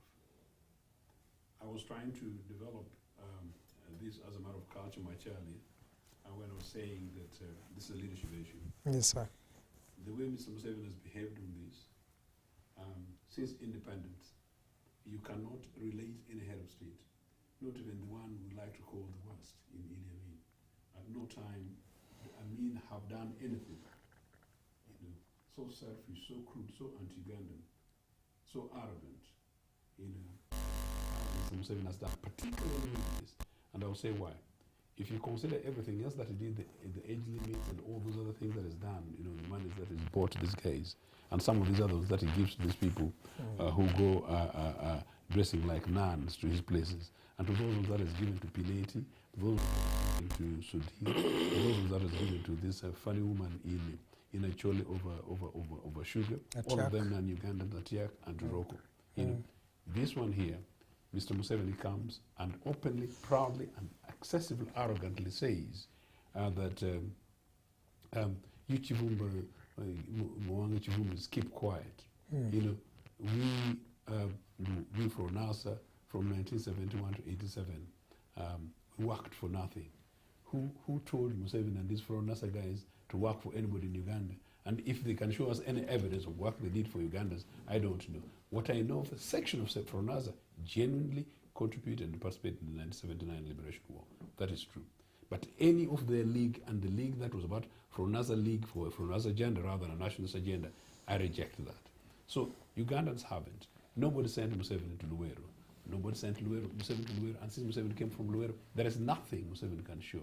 The last thing that Mr. Museveni was attempting to justify himself with was this thing to do with security, national security. What happened in Kawempe has just erased that off completely, meaning that Museveni's military operates in a manner far worse than Idi Amin in many cases. And if you tell me about the disappearances, I'll tell you about Kasese. I'll tell you about the case about Luwero, which we've not yet exposed. And I'll tell you about Atiak, and Atiak, not Sugar, Atiak during the time when Museveni was fighting with the LRAs, and those other things, including Mukura. So the men of these other things. But to suggest that this guy has suffered, that's how we presented it. This guy has suffered, they're not paid. Now we've basically taken this money to give them. It was so patronizing. Generally, it was very shocking. And that, look, so now I'm giving them. And it's your money, I'm giving them, and don't talk. And like Comrade Irumba said that, well, okay, and if you complain, why don't we take this? Those people are complaining, taking LGBT. When you sit in the mind of Mr. Museveni, coming to that issue. You're not taking money. I mean, which money? So when you sit in his mind and he's speaking about foreign funding, what do you think about that? It's blackmailing Ugandans and ignorance, because he's miseducated Ugandans over a period of time. And part of the indoctrination thing I was trying to talk much earlier about this politics of hate. Museveni has created Uganda and used lies and scaremongering. So Ugandans just cocoon like this. that ENER is the best thing that has ever happened in this country, and ENER is the best thing that can ever happen. I think for him is saying, why are you not also commenting on them? Because I'm giving you the proper answer. It is cheek. Uganda's health budget at some stage was nearly 90% foreign funded. Uganda's budget is 52% funded. Basically, the jets that Museveni's fly are basically predominantly most foreign funded. Who? The LGBT thing, even if it's true, that is maybe a few million Uganda shillings. What about the billions? $1 million. And so what about these other Museveni's friends? What about Museveni's usual investors who have to pass via State House before they land anywhere here in country? So no, that's what I'm saying. It's cheek coming from him. Whoever advised him to do that letter was actually terrible advice. And finally, of course, you look at the letter. He goes and as by the way, he writes because somebody reminds me that today is the 11th of April. Which is the anniversary of the official national liberation of this country since our independence, military liberation in April 1976. Oh, by the way, today also is the day when Ugandans, congratulations, you did this. That's the by the way. This guy is very arrogant, and with the manner in which he's in Uganda, he feels that he controls and owns the republic, and our national money is in his pocket. He has said that money has been already allocated. For classified expenditure. Comrade Awich. The fact that legislators appropriate money, and the fact that it goes through a formal process does not make it right, nor does it possibly even make it justifiable. Nor does it even make it their money. And number two, the responsibility of government, this is what they do actually with budgeting, that even if they have to put some classified money, when are we going to say that certain amount of money was classified from the previous budget and was not used by State House and was returned to the Treasury? I mean, in I think 1983, Yona Kanyomozi was on a trip to Cuba, had a delegation to Cuba, and he returned by a weekend, and for some reason he was not able, over 2-day period, to go and report to Milton Botry. And there was someone in first thing very early, I think 5, 6 o'clock in the morning, to come to come to report. And the issue is not about the reporting, about the trip. But the first thing what I asked him was for accountability in terms of money is returned. What you always return, this money is as a matter of formality. That's why I'm trying to tell you about culture and leadership. And I said, these guys, you guys. Okay. It's really not about politicking of UPC versus the other NRS. It's basically culture that we need to leave. These guys have been around for the last 40 years and they've done terrible things. But at this time, we should not really be continuing some of this. Because the truth is, I'm genuinely surprised that Museveni could actually list 100 million Uganda shillings to legislators. My final conclusion on this, that any legislator who's taken this money, the youth and people watching Uganda must campaign and make sure that these guys are not returned to the National Assembly. But whereas the MP should not be returned, my view is that Mr. Museveni, the manner in which, if you read that letter, Mr. Museveni should not be returned. But lastly, is this MPs not returning, is that the solution? Because over the different parliaments from the 7th, you have seen people being bought. So it's not really a parliament problem. Maybe it's us. No. It's who we are. No, the most responsible person is Mr. Museveni. Okay. Number 2, the parliamentarians. But number 3, and that's what I'm invoking, the citizens of this country must rise up and say no. Let me come to Honorable Ochieno. And this is happening. This is happening against a background in which I have had to spend nearly 150,000 shillings for basic drugs. The other day I went and I was bearing a 6-year-old child in Nagongira who died from cerebral malaria. I can go on and on and on and on and on. Let me so bring we are in not Honorable necessarily that rich country, and to confirm finally, we are amongst the most highly paid legislators. It is completely unacceptable. Before you're going to react to those to their submissions, mine is one. Nicholas Opia, lawyer, said that politicians, MPs are paid more than a neuroscientist in this particular country. Let me even bring it down. 100 million is given to each parish. So this parish we are in, Lukuli A, 100 million for all of us. That actually we are going to pay back after using. Yes. The same 100 million is being given to a legislator. Do you think there are more priorities in the country where this money could have been allocated? There are many, many priorities, but you have to choose among priorities. There are many, many priorities. Remember, even a big economy like America or Japan very few countries, except the countries I know like Liechtenstein, which have surplus budget. But at any one point, you will always not find enough money. And that's why countries like America also don't have enough. Therefore, to ask whether there are no other priorities, there are many priorities, but you have to choose. Are That is MPs why a priority? In the opinion of Museveni, in his opinion, in choosing many priorities that are that are demanding, he chose to say it is better to have a peaceful, and those are his diction, his choice of words, a peaceful National Assembly. So, to answer your question, there are many priorities, but you have to choose. It can only be peaceful. Yes. Breaking them. Now, I want to comment about the issue of classified. Classified money does not mean nobody knows. Under the rules of procedure of Parliament, a select members take oath and do look at what you want to do with this classified money, even if it is Minister of Defense. So, classified therefore given to Museveni is not to say Ugandans don't know. Ugandans know. There's a select committee from either budget committee who look into it, and they disagree or not agree. So I want our viewers to know, classified to what degree? Does it mean Ugandans don't know? Ugandans know. Now this is why it brings me to the question, if this money is appropriated to the president for classified, it kind of means that the usage is known to him and to the members of parliament. Now, people who are saying he shouldn't have given, do they have any other alternative they think the president should have sent this classified money to? Do they? Must it be spent? Yes, it's appropriated. You see, our budget is demand-driven. The president had indicated how he was using, and that's how it was provided. And therefore, unless somebody has evidence to say, this money, if you didn't give MPs, you should have done with it this. Yes, hospitals. No, but the hospital money is different. The appropriated money for hospital, they appropriated this one for classified. MPs pay is also different. Yes, but classified. So if he had not used it, so he should use it for what? The other thing I want to say is about the law about raising a matter on a character. Irumba says that if Museveni says that you're also corrupt, that is wrong, that if you go to court. I like to say, a court, Comrade Irumba, a court is my domain. I'm an advocate of the courts of law.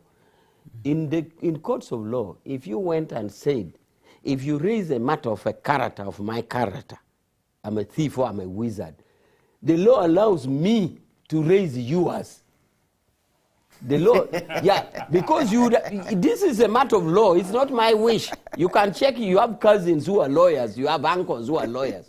Go and ask them that should you go to court and raise a matter of my character, you have opened a door to a matter of your character. In defense. You raise it. If you say I'm a wizard, I can actually pray to court for an adjournment. Then I will come back on issues about your character. This is a law. Consult your uncle or your cousin. Therefore, it is not far-fetched to say you raise a character of somebody and somebody raises the opposite. You ask him, he's the one who brought it. So ask it wrong. But first, let me finish. Just a minute. But you guys, when you guys were presenting, I was quiet. No, I was just going you to take note. Take note. So I just wanted to tell you that it is what? It is appropriate in law if you raise a matter about a character, somebody has a right of defense. So if I say now you stole, again, you say Comrade stole, Karanga, the matter is finished. Karanga, I want to say that the issue of money raises emotions. So we should discuss it knowing at the background that it raises emotions. How does it raise emotion? Because some of us, it personal touches everybody, say, why not me? But he presents it like it is not him, it is them. So we should know that when each of us is debating this money, it is accompanied by emotions. And therefore we should be judged as such. Okay, We should be judged as such. Explain to my mortal mind how logical it is to give a parish 100 million that is refundable and giving a member of parliament 100 million, non-refundable. I'm going to explain. Please do. I've noted.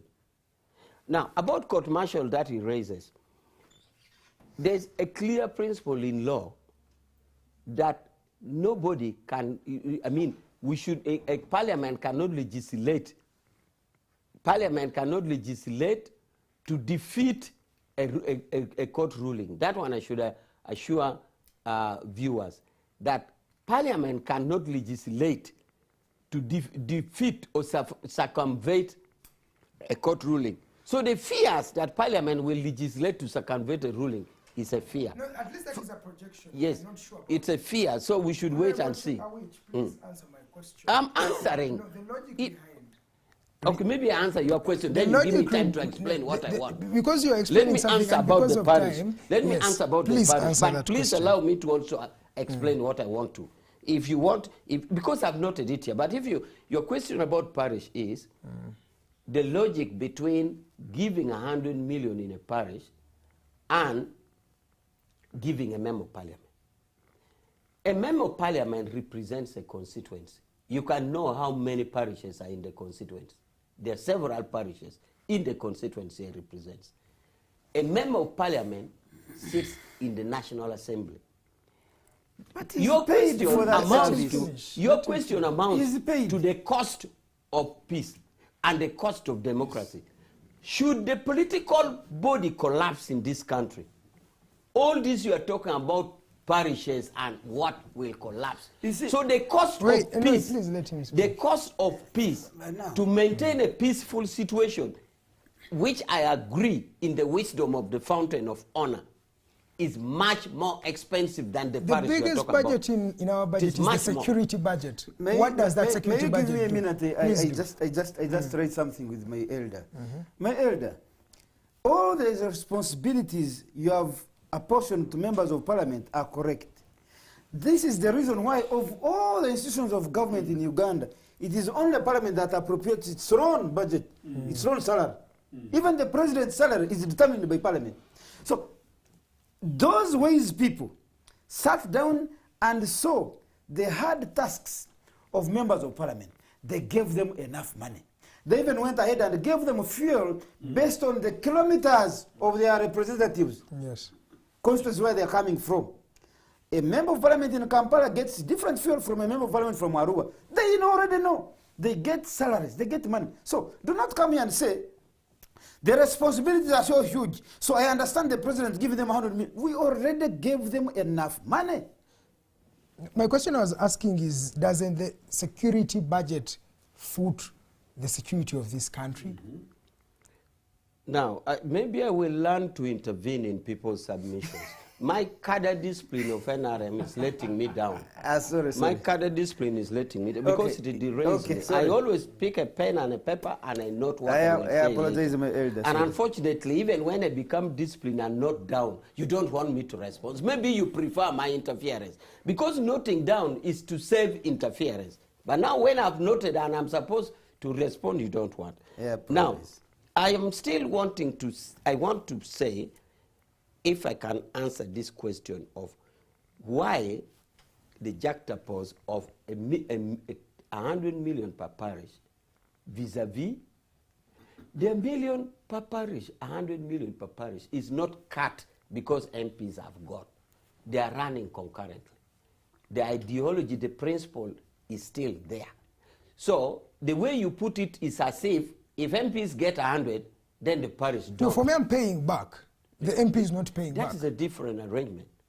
So the point here is to keep together the body politics, which if it breaks in the parish thing you are talking about breaks, is what is in the wisdom of the appointing authority wants to preserve it. Okay. And he has done it. Thank now, I want to comment about two things. One, the legislator, I think I've commented about the fear of legislating to defeat court martial, that court has decided this, Yes. and yet no. the principle of law is that Parliament cannot make legislation to defeat a court ruling. You cannot circumvent it. Maybe I could hint on you what one of the things that I'm sure will come in this court martial amendment. Amama Mbabazi had put that when you're convicted by court martial, you can appeal to the civil courts. He put it in a regulation. Court said no. That is a creature of Parliament, not a regulation by a minister. So that is part of the amendment they want to introduce. Okay, that, we're not talking about the amendment, really. No, I want to say this because Irumba is saying MPs are given money to pass laws for court martial. And I'm trying to say, first of all, it is not, the fear is a fear because the principle of law says you don't pass a legislation to defeat a court ruling. Thank you. So, but that's what they're as you conclude, Major That's what Awich, it is your fear. let's let, as Major Awich, you conclude, please, on that issue. Oh, you're done. Honorable Joseph Ochieno, where do we go as a country? Really, if these are the quality of MPs that we have in the August House, and this is not the first time this is happening, it's now starting to become a habit. What do we do as a country? It is scary, and as I say, sometimes I come onto these programs completely committed to sovereignty and civility as much as possible. But sometimes I genuinely get annoyed. And sometimes I get genuinely worried. Comrade Awich is a very senior person. He sits a very senior person. He sits at the central executive, the highest organ of the ruling establishment. So he sits in there with Museveni. Yes. Mr. Museveni does this, and you get the arguments, including from Awich, who's a lawyer, and then we bring in the idea that we are buying peace after 40 years by bribing members of parliament with 100 million shillings, people already the highest paid. I need to repeat this point. I don't know how 100 million shillings to a member of parliament who has been advised by their master Museveni several times, please spend well. Sleep in posh hotels, play around with crooked girls, and some of the girls go ahead and play with crooked things, and then they go ahead and take their families to very different kind of places. And then they fail to implement programs for public service in this country. Then they go broke. And because it's gone broke, instead of the bailiffs going for them, and even if the bailiffs went for them, that would be a matter of national security. It just does not make sense to me. Tempted to make an application for parish mode for this parish nonsense thing. You know, I know a young entrepreneur who asked for 1 million Uganda shillings, and they were told the money was finished. That's within the last 10 days somewhere. I'm not going to the only person I know where this conversation has taken place. And so here, the member of parliament for the area who's almost suddenly entering that place is getting 100 million shillings for nothing. It just does not make sense. Number two, members of parliament are not special creatures. In fact, I know many of them who are fantastic guys. But some of them are also people who will thank their gods 100 times that they ever appear in the National Assembly. Because they're really not the most special people. In any case, if I look, for instance, in my constituency, in the event that my area MP today chose not to become a member of parliament, I see the list within NRA, tens of people. I see the list within other democratic positions, tens of people. In the UPC would give them 3 fantastic people who would replace them. So these are not special creatures that when one gets broke and then they get, taken to Luzira for failing to pay money, it would be a national security. And as I say, even in the absence of parliament, in any case, Museveni ruled this country for 20 years without parliament. So I'm not saying he should ban it, and in any case, he himself has said parliament is useless. So the idea of the security thing and the manner in which they did in the line does not follow. They could have persuaded Ugandans better. It was just a sense of arrogance. And I would say this, that whatever happens, Ugandans need to mobilize and organize and say no. Demand for these monies to be returned.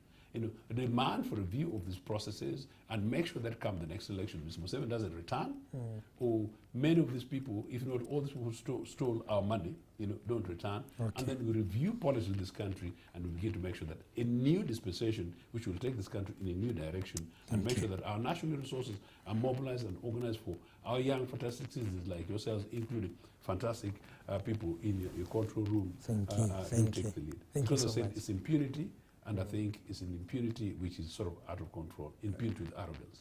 Mr. Irumba, as you give us your concluding remarks, where do we go as a country? I think, honestly speaking, if after 40 years in power, you're still not so sure how big should your budget be, every month you ask for supplementary budget. And when we give you that money, my elder brother, Comrade Awich Pollar, is saying the Fountain of Honor sensed that these people, with the debts that they have, if I don't give them a hand, it might become a security threat. And so he gives them money. We elect these people every 5 years.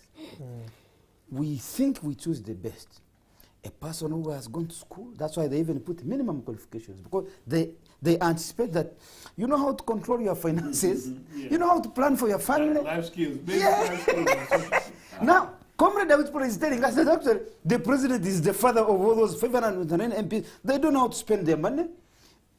What they earn and what they spend sometimes are completely different things. They don't understand. They don't know. So the president has to come and rescue them. If that is the leadership that is going to represent me and my children's children, I would wish. You see, some people have been saying that how about if we again called colonialists and empowered them to manage Uganda on our behalf? Because there is no colonialist who would pay himself a lot of billions of money. No, I'm just saying, I'm not saying, this is not me. This is not me. But you see, comrade, when you're at crossroads, when you're at the junction, and it is possible to take any direction, Uganda could be there. Okay, thank you so much, Mr. Irumba. Lastly, Major Pollar Awich, your parting shots, but this time speak as Pollar Awich, someone who loves his country. From the bottom not of his the heart. director of NRM External Affairs. You speak like my elder brother. How do we whom I know make Uganda better, especially in such things, such challenges we have seen in the different parliaments, not just this one alone, sir? Well, Karuhanga, it is not pleasing to think that you insinuate that I have not been speaking as Pollar. No, you said you were in power, so you were speaking as an NRM person who is in power. That's why I'm saying, let me speak to the person of Major Awich. It's a thin line. First of all, I came here with a mindset of a debate on whether or not Parliament will continue to exercise its autonomy. And kind of in the discussion, by your questioning, you didn't direct our mind to that. But I like to say in my conclusion, therefore, that Parliament will continue to exercise its autonomy, regardless of the fact that you didn't direct the discussion to that effect. That, but also as Parliament continue to exercise its autonomy, I had hinted in the sports that the law says football should be independent, but how independent? So even when you say Parliament is autonomous, how autonomous? Because in theory, there is supposed to be 3 arms of government, the executive, Parliament, and judiciary. But you see that there's a point of intersection. The salaries, the funding, and everything goes there. So Parliament is supposed to exercise oversight. It will continue. It will point out the oversight and the wrong. Parliament is supposed to pass laws. It will pass laws regardless of who, and that law will be binding on everybody. So I just like to assure the viewers that despite the 100 million, Parliament will continue to pass law without fear or favor. It will continue to make its oversight. Okay. And therefore, finally, is that I use the word peace, not security. we seem to have been using it here interchangeably. And they are. Because even Museveni used the word peace. You know, if you follow it on a security perspective, then you're saying the army is there. No, it is not. Museveni said this was for peace. Thank you. And therefore, please, viewers, the autonomy of parliament will continue to be exercised. Okay, thank you so much, gentlemen. I am a challenge to be a realist. So for me, I look at things as they are. And my job is to inform and educate Ugandans. So I will not base on some of the sentiments, but I will really look at the evidence. The evidence over time has shown us that Uganda's parliament has actually been taking money. And that alone can qualify, in my opinion, to undermine its autonomy. My name is Edgar Mathew Karuhanga.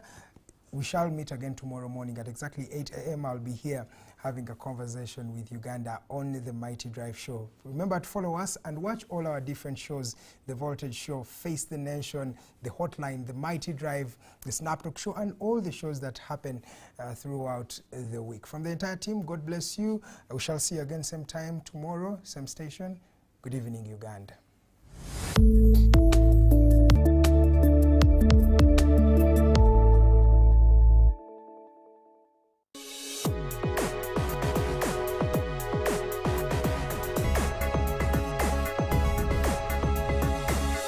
The Alternative Dig Talk. Real issues, real